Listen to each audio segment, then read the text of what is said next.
একজন কৃষক একজন ছাগলের রাখালকে আরব দেশে জিজ্ঞেস করা হয়েছিল, আল্লাহ যে আছে এর কোনো প্রমাণ তুমি কি দিতে পারবা? তুমি কি প্রথমে বলো আল্লাহ আছে, তুমি কি বিশ্বাস করো? অবশ্যই করি। আল্লাহ আছে এর কোনো প্রমাণ আছে তোমার কাছে? কোনো প্রমাণ নাই, তবে আমি বুঝি আল্লাহ আছে। বলে কেমনে? কয় যে আমি তো ছাগলের রাখাল, আমি তো লেখাপড়া করিনি, আমি দার্শনিকও না বিজ্ঞানীও না কিছু না, ছাগল পালি। আমি চিন্তা করি ছাগলে খায় ঘাস আর পায়খানা করে কতগুলো ক্যাপসুলের মতো ট্যাবলেট, আল্লাহ যদি না থাকবে এগুলো হয় কেমন? ওর মাথা যেমন ও বুঝছেও তেমন। কথা বুঝতে পেরেছে? ছাগলের রাখাল ছাগলের পায়খানা দেখা ওর মনেও চিন্তা আসে, নিশ্চয়ই কেউ পরিকল্পনা করে এরকম করে। কিন্তু ইউনিভার্সিটিতে কিছু সংখ্যক শিক্ষক আছেন জনগণের 12 কোটি মুসলমানের পয়সা দিয়া বেতন খায় আর বলে আল্লাহ নাই। একজন তো এই কথা কয়ে মরেই গেছে। মরার সময় বেচারা বুঝতে পারছে যে কবরে গেলে দশাটা কি হবে, সেই জন্য কবরে যাব না। বলে দিল আমার দাফন করবে না, কাফন দিবা না, জানাজা দিবা না, এমনি নিয়া ফেলাইছো। তারপরে কি বলে মেডিকেল কলেজে দিয়ে দিও, ছেলের আমাকে অপারেশন করিয়া কাটাছেড়া করিয়া অপারেশন শিখবে। তার ওসিয়ত অনুযায়ী কাজ হয়েছে, এত বড় বুদ্ধিজীবী, তো তার ওসিয়ত তো শোনাই লাগে। ওর কাফনও হয় নাই, দাফনও হয় নাই, গোসলও হয় নাই, কপালে নাই, কি হবে? তারপরে থুইছে বার্ডেমের মধ্যে। কিছুদিন পর তাকে পাঠানো হয়েছে মেডিকেল কলেজে। মেডিকেল কলেজের ছাত্ররা যখন শুনলো যে ওই লোকটার লাশ আসতেছে, ওরা দাঁড়ায় বলছে আল্লাহর রাস্তায় মাপ চাই, এই হুজুর এখানে আনবেন না। উনি বেঁচে থাকতে আল্লাহর অস্বীকার করছে, এখন ওনারে কাইটা যদি আমরা অপারেশন শিখি তাহলে যে রুগীরে ধরবো যাও বাঁচবে ওইটা মরবে, কাজী এরার ফিরা।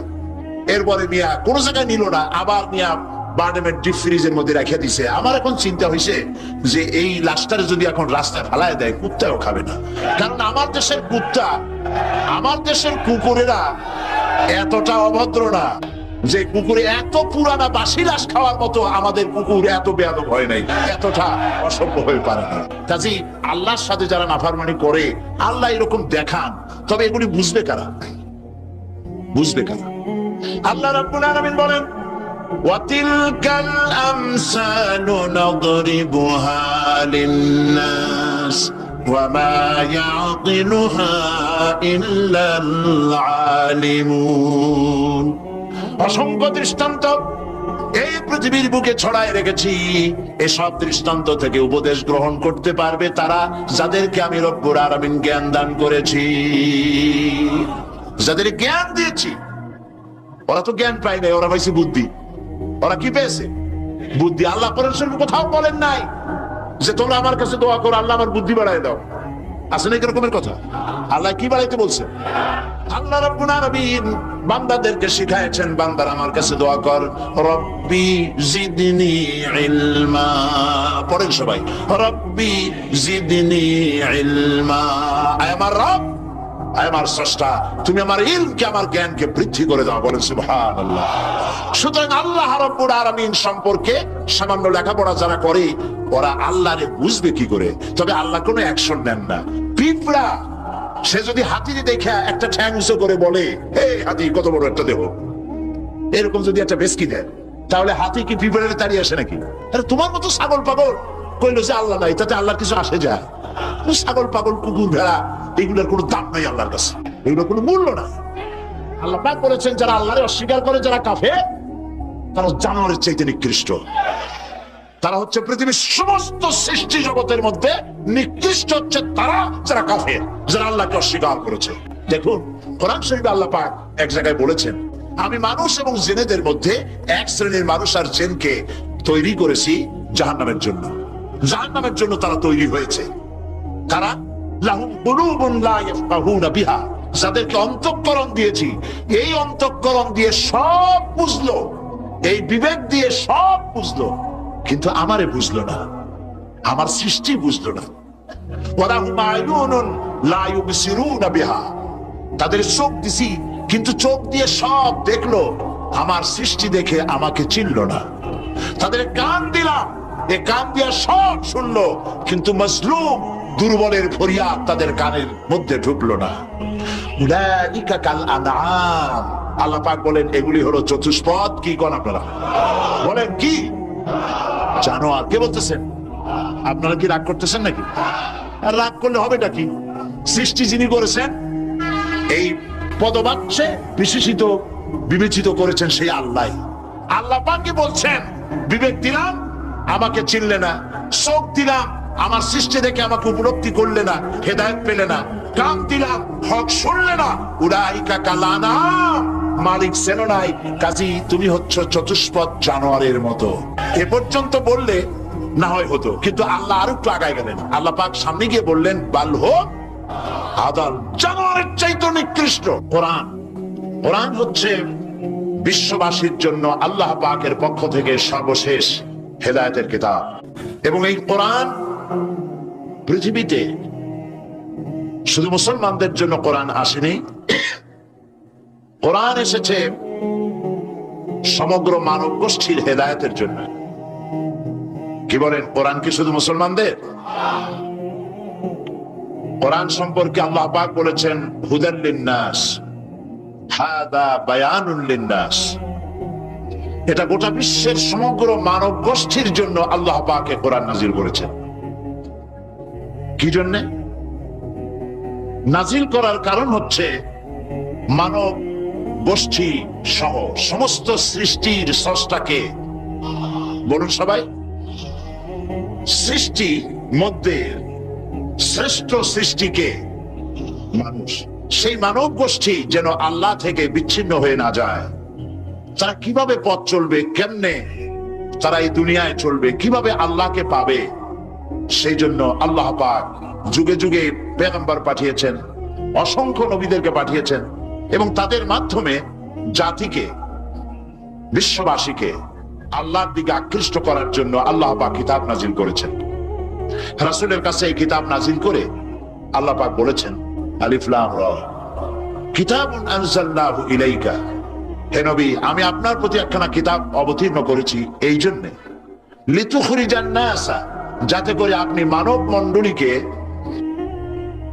বের করে আনতে পারেন, মিনাজ জুলুমাতি ইলান নূর, আপনি যাতে করে মানব গোষ্ঠীকে অন্ধকার থেকে আলোর দিকে নিয়ে আসতে পারেন, সেই জন্য আমি এই কিতাবকে অবতীর্ণ করেছি। গোটা বিশ্ববাসী ছিল অন্ধকারের মধ্যে, আর আল্লাহ ইসলাম দিলেন, ইসলামের নাম, ইসলাম হচ্ছে আলো। আর একখানা কিতাব দিলেন, সেই কিতাবের নাম হচ্ছে কোরআন শরীফ। কিতাবখানার নাম কি? কোরআন শরীফ। আপনারা লক্ষ্য করুন, রাসূল করিম সাল্লাল্লাহু আলাইহি ওয়াসাল্লাম যখন পৃথিবীতে এসেছিলেন, তখন সমাজের অবস্থা কেমন ছিল? খারাপ ছিল না ভালো ছিল? ভালো ছিল না খারাপ ছিল? অত্যন্ত খারাপ ছিল। এই খারাপ জাতিকে, এই ধ্বংসপ্রায় জাতিকে রাসূল করিম সাল্লাল্লাহু আলাইহি ওয়াসাল্লাম ভালো করতে পেরেছিলেন নাকি পারেন নাই? একটি কথা আপনারা মনে রাখুন, মানুষের জীবনে মায়ের পেট থেকে যখন পৃথিবীতে আসে, তখন তার শৈশব কাল, তার থেকে আসে কৈশোর, কৈশোর থেকে এসে তারুণ্য, এরপরে আসে যৌবন, তারপরে আসে বার্ধক্য। একবার বার্ধক্য এসে গেলে আর কখনো যৌবনে ফিরে যাওয়া, আর যৌবন কালে এসে গেলে আর কখনো তারুণ্যে অথবা কৈশোরে ফিরে যাওয়া, কৈশোরে এলে পরে শৈশবে আর ফিরে যাওয়া, এটা শুধু মানুষের ব্যাপারে প্রযোজ্য। খুব লক্ষ্য করুন, এটা শুধুমাত্র মানুষের জন্য প্রযোজ্য, সৃষ্টির প্রাণী জগতের জন্য এটা প্রযোজ্য যে যৌবন থেকে বার্ধক্যে গেলে আর যৌবনে ফিরে যাওয়া যায় না। কিন্তু এই কথা একটা জাতির ব্যাপারে প্রযোজ্য নয়। একটা জাতি যখন অনৈতিকতা, চরিত্রহীনতা, ধ্বংসের প্রান্ত সীমায় এসে দাঁড়ায়, তখন ওই মরণ উন্মুখ, বিস্ফোরণ উন্মুখ মরে যাওয়া জাতিকে আবার তার যৌবনে ফিরিয়ে দেওয়া যায়। তার প্রমাণ রাসূল করিম সাল্লাল্লাহু আলাইহি ওয়াসাল্লাম মরা জাতিকে জিন্দা করে দিয়েছিলেন। সেই আরবের মরা জাতি জিনা, ব্যভিচার, হত্যা, ধর্ষণ, মিথ্যা ইত্যাদিতে ভরপুর ছিল যে সমাজ, এই সমাজটাকে রাসূল করিম সাল্লাল্লাহু আলাইহি ওয়াসাল্লাম অনৈতিকতার, চরিত্রহীনতায় ধ্বংসপ্রাপ্ত জাতিকে রাসূল করিম সাল্লাল্লাহু আলাইহি ওয়াসাল্লাম বিশ্বের শ্রেষ্ঠ জাতিতে পরিণত করতে পেরেছিলেন নাকি পারেন নাই? কি দিয়ে পেরেছিলেন বলুন তো এবার? এই কোরআন দিয়েই একটি জাতির বিরাট পরিবর্তন আনয়ন করেছিলেন মুহাম্মদ রাসূলুল্লাহ সাল্লাল্লাহু আলাইহি ওয়াসাল্লাম। দেখুন, স্কুল, কলেজ, ইউনিভার্সিটি, মাদ্রাসাগুলিতে পরীক্ষা হয়, লেখাপড়া হয়, এবং প্রত্যেকটি ক্লাসে অনেকগুলি সাবজেক্ট থাকে, সিলেবাসের অনেক বই থাকে। এই অনেকগুলি বই, সাবজেক্ট ইত্যাদির উপরে পরীক্ষা দিয়ে আমরা কি পাই? প্রোডাকশন কি হয়? চরিত্রহীন, দুশ্চরিত্র, বেনামাজি, হত্যা, ধর্ষণ, চুরি, ডাকাতি ইত্যাদি বৃদ্ধিপ্রাপ্ত হচ্ছে সারা বিশ্বব্যাপী, ঠিক কিনা? এবার দৃশ্যের অপর পৃষ্ঠ দেখুন। রাসূল করিম সাল্লাল্লাহু আলাইহি ওয়াসাল্লামের কাছে একটা বিশ্ববিদ্যালয় ছিল। আজকে যেমন পৃথিবীতে অনেক বিশ্ববিদ্যালয় আছে, রাসূলের কাছেও একটা ইউনিভার্সিটি ছিল। সেই ইউনিভার্সিটির নাম হলো আল হেরা ইউনিভার্সিটি। এই আল হেরা ইউনিভার্সিটির চ্যান্সেলর ছিলেন আল্লাহ রাব্বুল আলামিন, আর এর ভাইস চ্যান্সেলর হলেন মুহাম্মদুর রাসূলুল্লাহ সাল্লাল্লাহু আলাইহি ওয়াসাল্লাম। এই বিশ্ববিদ্যালয়ে যে সব ছাত্ররা তৈরি হয়েছিলেন, সেই সব ছাত্রদেরকে আপনারা কি চেনেন? সেসব ছাত্রদের নাম শুনুন। এই বিশ্ববিদ্যালয় থেকে যে সব ছাত্ররা বেরোলেন, তারা হলেন আবু বকর, ওমর, ওসমান, আলী, আমর ইবনুল আস, আব্দুর রহমান বিন আউফ, আবু উবাইদা ইবনুল জাররাহ, জুবাইর ইবনুল আওয়াম, জারির ইবনে বাজালি, আবু মুসা আশআরী, আবু হুরায়রা, আবু জাফর গিফারি, আবু যার গিফারি রিদওয়ানুল্লাহ তাআলা আলাইহিম আজমাইন। এই সব ছাত্র ওই বিশ্ববিদ্যালয় থেকে তৈরি হয়েছিল। আজ যদি পৃথিবীর সমস্ত বিশ্ববিদ্যালয় একত্রিত হয়ে প্রচেষ্টা চালায়, হযরত ওমরের মতো একজন মানুষ বানাতে পারবে কি? তাহলে রাসূল করিম সাল্লাল্লাহু আলাইহি ওয়াসাল্লাম তার ওই বিশ্ববিদ্যালয়ের সিলেবাসে বই ছিল মাত্র 2খানা। রাসূলের বিশ্ববিদ্যালয় সিলেবাসের কিতাব ছিল কয়খান? একখানা হলো কোরআন শরীফ, আর একখানার নাম আপনারা বলুন। মাশাআল্লাহ। একখানা হলো কোরআন, আর একখানার নাম হাদিস। কোরআন আর হাদিস দিয়ে রাসূল করিম সাল্লাল্লাহু আলাইহি ওয়াসাল্লাম সিলেবাসের মাত্র 2খানা বই দিয়ে গোটা বিশ্বের মানব মণ্ডলীর বিরাট তাদের মস্তিষ্ক এবং চিন্তার জগতে আলোড়ন সৃষ্টি করেছিলেন। রাসূল যে সমাজ তৈরি করেছিলেন, ওই সমাজ পৃথিবীর মানুষের কাছে আর ফিরে আসে নাই। তবে হ্যাঁ, আসতে পারে, যেহেতু সিলেবাসের সে 2খানা কিতাব আজও আছে। না নাই? রাসূলুল্লাহ বলেছেন, খায়রুল কুরুনে কারনি, সর্বশ্রেষ্ঠ যুগ হচ্ছে আমার যুগ। সর্বশ্রেষ্ঠ যুগ কার? রাসূলের যুগ। কেউ যদি প্রশ্ন করে যে কোরআনের মূল টার্গেট কি, কি জিনিসের দাওয়াত মানুষের সামনে কোরআন পেশ করেছে, তাহলে বলতে হয় যে দাওয়াতটা দিয়েছে সর্বপ্রথম, সে দাওয়াতের নাম হচ্ছে ঈমান। তো আমি এখন যে জিস্ট সাংবাদিক ভাইদের জন্য বলতে চাই, সেটা হলো এই যে মুমিন ব্যক্তির নিকট ইসলামের সর্বপ্রথম দাবি হচ্ছে ঈমান। আর এই ঈমান আল্লাহ এবং তার রাসূলের পেশকৃত কতগুলি বিষয়ের প্রতি নিঃশর্ত বিশ্বাসের নাম হচ্ছে ঈমান। শুধু নামাজ, রোজা এবং উমরা পালনের মাধ্যমে ঈমানের দাবি পূরণ হয় না। জীবনের সকল দিক এবং বিভাগে আল্লাহ এবং রাসূলের পূর্ণাঙ্গ নিঃশর্ত আনুগত্যই ঈমানের দাবি। এর বিপরীত আচরণের নাম মুনাফিকি বা কুফরি। আমাদের দেশে দুর্ভাগ্যজনকভাবে, অত্যন্ত দুর্ভাগ্যজনকভাবে রাষ্ট্রীয় পৃষ্ঠপোষকতায় ঈমানের বিপরীত কার্যক্রম শুরু হয়েছে। যেমন আগুনকে সম্মান প্রদর্শন করা, ভাস্কর্যের নামে যত্রতত্র মূর্তি নির্মাণ করা, মানুষের প্রতিকৃতি ছবি স্থাপন এবং তাতে মাল্যদান করে মাথা নিচু করে সম্মান প্রদর্শন করা, কপালে তিলক পরা, হিন্দুয়ানি কায়দায় বর্ষবরণ করা, বসন্ত মেলা, পৌষ মেলা, ভালোবাসা দিবসের নামে বেহায়াপনা, মঙ্গল প্রদীপ জ্বালানো ইত্যাদি বাঙালি সংস্কৃতির নামে যা কিছুই করা হচ্ছে, তার অধিকাংশই দ্বীন এবং ঈমানের সাথে আদৌ সঙ্গতিপূর্ণ নয়। আমরা লক্ষ্য করেছি দেশে যেটা হচ্ছে, সেটা হচ্ছে হজ এবং উমরার নামে আমাদের নেতৃবৃন্দ এবং সরকারের উচ্চ পর্যায়ের ব্যক্তিবর্গ হজ এবং উমরার নামে মক্কা মদিনা গমন করেন, কিন্তু দাদা বাবুদেরকে খুশি করার জন্য গয়া, কাশী বা শান্তিনিকেতন থেকে সংস্কৃতি আমদানি করেন। এটা আর যাই হোক, এর নাম মুসলমানই নয়, এর নাম হচ্ছে সুস্পষ্ট মুনাফিকি। এখন অবস্থা দৃষ্টে যা আমরা দেখতে পাচ্ছি তা হলো এই, ধর্মনিরপেক্ষতার নামে ইসলামের ইতিহাস, ঐতিহ্য, সংস্কৃতি চিরতরে মুছে ফেলার জন্য মারাত্মক ষড়যন্ত্র চলছে। আরেকটি বিষয় হলো, দেশে জনগণের নিকট তাওহীদের ধারণা স্পষ্ট না থাকার কারণে শিরক আর বেদাত মারাত্মক আকার ধারণ করেছে। সওয়াবের নিয়তেই লোকেরা অজ্ঞতাবশত শিরক করছে, পীর পূজা, মাজার পূজা, আস্তানা পূজা করে মানুষ তাদের ঈমান নষ্ট করছে। অন্যদিকে সাধারণ মানুষের অজ্ঞতার সুযোগ নিয়ে স্বার্থান্বেষী মতলববাজ কিছু লোক নিজেদেরকে অলি সম্রাট, সুফি সম্রাট, খুসনাক সম্রাট ইত্যাদি দাবি করে ইসলামের বিকৃত ব্যাখ্যা দিয়ে জনগণকে বিভ্রান্ত করছে। তাসাউফের মতো মহান এবং পবিত্র বিষয়টিকে ব্যবসার হাতিয়ার বানিয়ে ওরস শরীফ, গোসল শরীফ, নরস শরীফ, খসরস শরীফ এর নামে কুল্লু শরীফ করে মুসলমানদেরকে বিভ্রান্ত করছে। এমত অবস্থায় প্রত্যেক মুসলমান নরনারীকে ইসলামের সর্বপ্রধান এবং সর্বপ্রথম দাবি ঈমানকে কোরআন এবং হাদিসের আলোকে বুঝে নিতে হবে এবং এর দাবি পঙ্খু রূপে মুসলমানদের মেনে চলতে হবে। এই হলো আজকের বক্তৃতার সারাংশ আমি সাংবাদিক ভাইদের জন্য তুলে ধরলাম। কোরআনে কারীমের মূল দাওয়াত হচ্ছে ঈমান। সেই কথাটি কোরআনে কারীম থেকে আল্লাহ পাক বলছেন। আমরা চাই পৃথিবীতে শান্তি চাই আর আখিরাতে মুক্তি চাই। কয়টা জিনিস চাই আমরা? দুটি জিনিস। একটা চাই পৃথিবীতে শান্তি আর আখিরাতে মুক্তি। এই তিনটি জিনিস আমরা দাবি করি বা চাই। এখন এই শান্তি, দুনিয়ার শান্তি এবং আখিরাতের মুক্তি কিভাবে হবে সেজন্য আল্লাহ পাক বলছেন, ইয়া আইয়ুহাল্লাযীনা আমানু হাল আদুল্লুকুম আলা তিজারাতিন তুনজিকুম মিন আযাবিন আলীম تؤمنون بالله ورسوله وتجاهدون في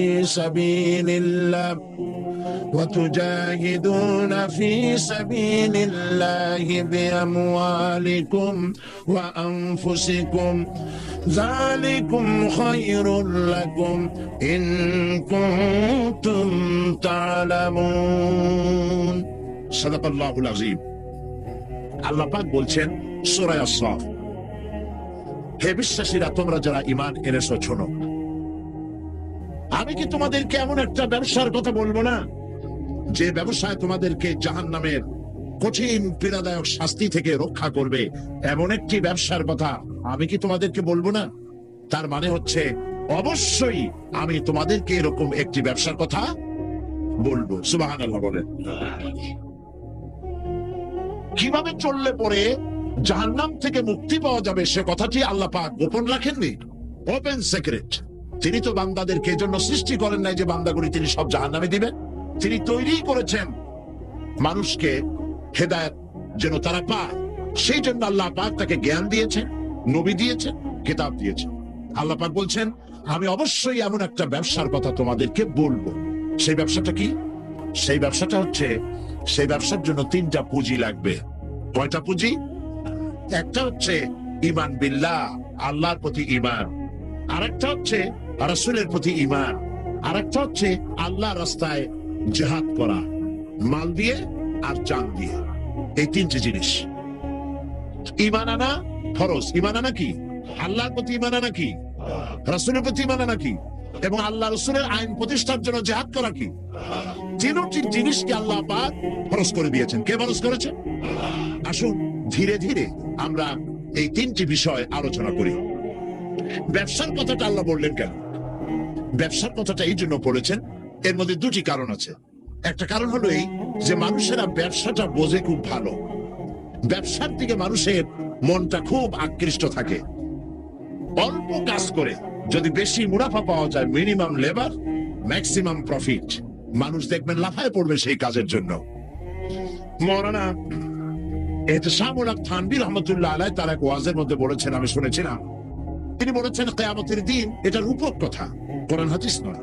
কিয়ামতের দিন এক ব্যক্তিকে উপস্থিত করা হবে, তাকে ফেরেশতারা জিজ্ঞেস করবে যে আল্লাহর বান্দা, তোমার তো নেক এবং পুণ্য, পুণ্য এবং পাপ, নেক এবং বদ দুটি জিনিসই সমান সমান। এখন বলো তুমি কোথায় যাবা? তুমি কি বেহেশতে যাবা না তুমি দোজখে যাবা? লোকটি বলছে, সে লোকটি ছিল খুব বড় ব্যবসায়ী। সে বলছে, ফেরেশতা ভাই, আমি দোজখও চিনি না, বেহেশতও চিনি না, যেখানে গেলে আমার 2 পয়সা লাভ হবে সেইখানে আমি তোমায় আমারে পাঠাও। এর দ্বারা বোঝা যায় যে মানুষেরা ব্যবসার দিকে খুব বেশি আকৃষ্ট থাকে। যদি লস হয় দারুণ ভাবে মন খারাপ করে, একেবারে যায় অবস্থা হয়ে যায়। এই জন্য ব্যবসার কথা আল্লাহ তুলে ধরলেন যাতে করে মানুষের মনটা ব্যবসার কথা শুনে আকৃষ্ট হয়। এ হলো এক। 2 নম্বরে, ব্যবসা করতে শুধুমাত্র পুঁজি লাগে না, আরো অনেক কিছু লাগে। শুধু পুঁজি হলে কি ব্যবসা হয়? যদি শুধু পুঁজিতে ব্যবসা হয় তাহলে আপনারা চেষ্টা করেন না। 10 লাখ টাকা নিয়ে নামে, ব্যবসা সম্পর্কে কোনো জ্ঞান নাই, ব্যবসার কিছু জিনিসপত্র কিনে নিয়ে 10 লাখ টাকা বা 20 লাখ টাকার পুঁজি নিয়ে বসেন, 1 মাসও লাগবে না আপনার দোকানে লাল বাতি কয়েকটা জ্বলার জন্য, ঠিক কিনা? তাহলে ব্যবসা করার জন্য শুধু পুঁজি যথেষ্ট নয়, পুঁজির সাথে সাথে ব্যবসার জ্ঞান থাকতে হবে, ঠিক কিনা? অভিজ্ঞতা থাকতে হবে, জ্ঞান থাকতে হবে, এবং ব্যবসায় পুঁজি খাটাইয়া জ্ঞান নিয়ে বসে থাকলে হবে না, শ্রম দিতে হবে, লেবার দিতে হবে, রাত জাগতে হবে, চেষ্টা করতে হবে। দেশ বিদেশে ওই মালের, যে মালের ব্যবসা আপনি করেন তার দাম কোথায়, কেমন, কোথা থেকে কিনলে লাভ, আপনি এখানে বিক্রি করলে লাভ বেশি হবে, এই সব ব্যাপারে চিন্তা ভাবনা করতে হবে, শ্রম দিতে হবে, মেধা দিতে হবে, রাত জাগতে হবে, দৌড়দৌড়ি করতে হবে। এত কিছু করার পরে তারপরে ব্যবসা হওয়ার সম্ভাবনা আছে, তবে লসের সম্ভাবনাও উড়াই দেওয়া যায় না। আল্লাহ পাক বলছেন আমার সাথে একটা ব্যবসা করো। এই ব্যবসাটা হলো ইমানের ব্যবসা। এই ব্যবসাটা কিসের ব্যবসা? ইমানের ব্যবসা। এই ব্যবসার জন্য, এই ব্যবসাটার উদ্দেশ্য কি? জাহান্নাম থেকে বাঁচা। বলেন ব্যবসার উদ্দেশ্য কি? জাহান্নাম থেকে বাঁচার জন্য একটা ব্যবসা আমার সাথে করো। সেই ব্যবসাটার পুঁজি হলো ইমান। সেই ব্যবসার ক্যাপিটাল কি? ইমান।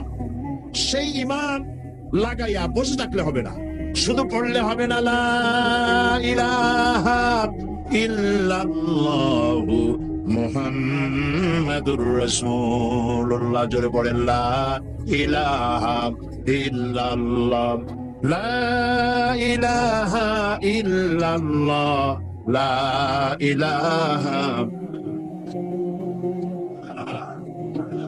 অল্প দিবা, লা ইলাহা ইল্লাল্লাহু মুহাম্মাদুর রাসূলুল্লাহ। এই কলেমা পুঁজি খাটাইয়া বসে থাকলে হবে না, ইমানের জন্য পুঁজি খাটাতে হবে। পুঁজি হলো জাহান্নাম থেকে বাঁচার জন্য, পুঁজি হলো ইমান।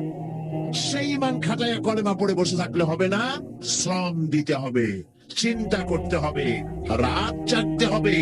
যার উপরে ইমান এনেছেন তার উপরে ইমান আনার কারণে যদি অত্যাচার আসে সহ্য করতে হবে, বরদাস্ত করতে হবে।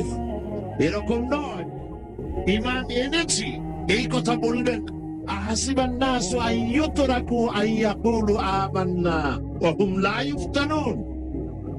আল্লাহ রাব্বুল আলামিন বলেছেন, লোকেরা কি একথা ভেবেছে ইমান এনেছি এই কথা বলার সঙ্গে সঙ্গে বিনা পরীক্ষায় আমি তাদেরকে জান্নাত দেব, এটা কি মনে করেছেন, মনে করে নিয়েছে নাকি?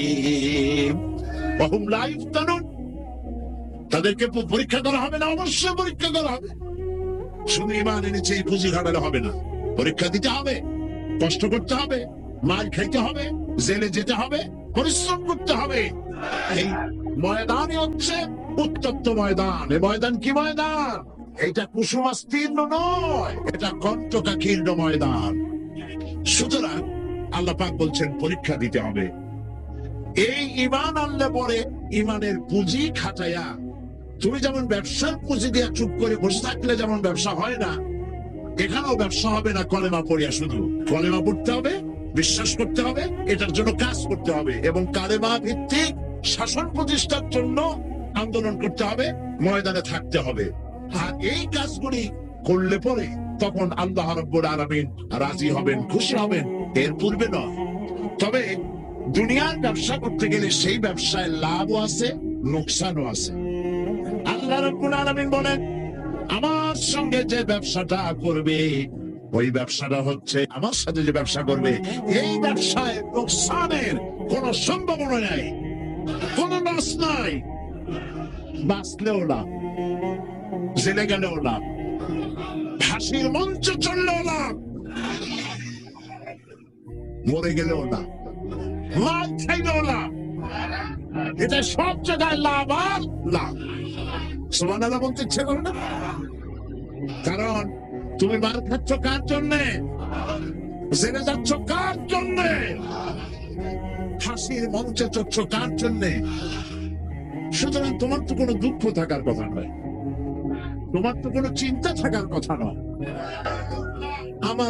আমাকে তো আমার আল্লাহ শিখেই দিছেন কি, ইন্না সালাতি ওয়া নুসুকি ওয়া মাহইয়ায়া ওয়া মামাতি লিল্লাহি রাব্বিল আলামিন।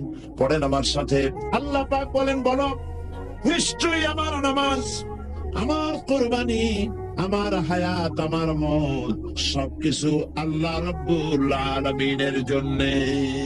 কার জন্য? তাহলে মুমিনের কি কোনো দুঃখ থাকার কথা, কোনো কষ্ট থাকার কথা? নিশ্চয়ই নয়। মুমিন সর্বাবস্থায় আল্লাহর উপরে রাজি থাকবে, খাইরিহি ওয়া শাররিহি মিনাল্লাহি তাআলা।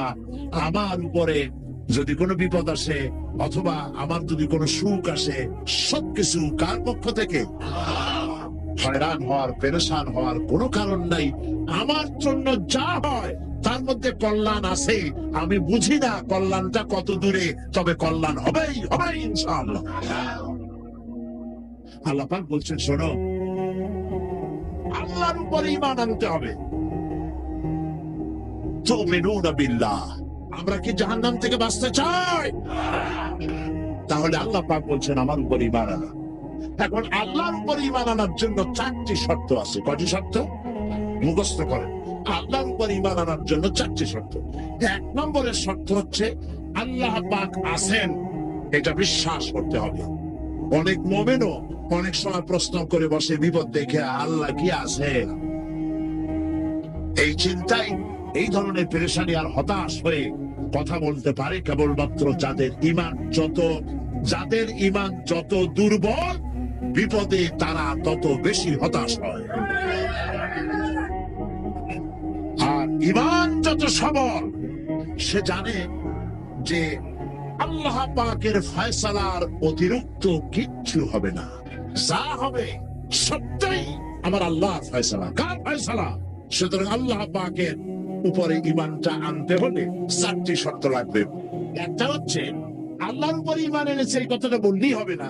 ঈমান এনেছি, 4টি শর্ত লাগবে। প্রথম হচ্ছে আল্লাহ আছেন, এটা স্বীকার করতে হবে, বিশ্বাস করতে হবে।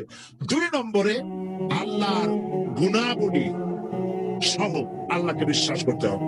3 নম্বরে আল্লাহর ক্ষমতাটাকে স্বীকার এবং বিশ্বাস করতে হবে। 4 নম্বরে আল্লাহ পাকের আদেশ এবং নিষেধ, এর উপরে বিশ্বাস করতে হবে। আসলে একটা একটা করে আলোচনা করি। 1 নম্বরে আল্লাহ আছেন। আমার মনে হয় এই ব্যাপারে বক্তৃতা করার কোনো দরকার নাই, কারণ আল্লাহ নাই এই চিন্তা যারা করে তাদের এই মাহফিলে এসে বসার কোনো জরুরত নেই, ঠিক কিনা? আমি ধরে নিতে পারি যে যারা আসছেন, বসে আছেন, দাঁড়ায় আছেন, সব আল্লাহরে বিশ্বাস করে। সুবহানাল্লাহ। আল্লাহ ছিলেন, আছেন, থাকবেন। যারা বিশ্বাস করে না, এগুলো পোড়া কপাল, ঠিক কিনা? পোড়া কপাল নেই। তবে আমি যদ্দূর লেখাপড়া করেছি, যদ্দূর আমি পড়াশোনা করেছি, তাতে আমি দেখেছি আল্লাহ সম্পর্কে সন্দেহ পোষণ কোন কৃষক করে না, কোন রিক্সাওয়ালা করে না, কোন কুলি মজুর করে না, কোন চিনাবাদাম বিক্রেতা করে না, কোন মাঝিরা, নৌকার মাঝিরা করে না, সাধারণ মানুষেরা করে না। আল্লাহর ব্যাপারে বড় সন্দেহ পোষণ করে না। সন্দেহ পোষণ করে কারা? বুদ্ধির ঠেলায় মাথায় চুল নাই যাদের। ওই কয়েকটা পাতা ইংরেজি বই পড়ছে। আরে থামো, আরে নাই শোনা, থামো। কথা হচ্ছে যে ইউনিভার্সিটিতে কয়েকদিন ঘোরাফেরা করছে, শান্তিনিকেতন থেকে ফায়েজ ও বারাকাত লাভ করেছেন। এরপরে বলছে সব বুঝেছি। লোকেরা জিজ্ঞেস করে, বাবাজি কি বুঝেছ? কয় যে দেয়ার ইজ নো গড। ওর বাপের মাথা বুঝছে। আল্লাহ বলতে কেউ নাই, লেখাপড়া করে এইটা বুঝছে। হায় রে কপাল পোড়া।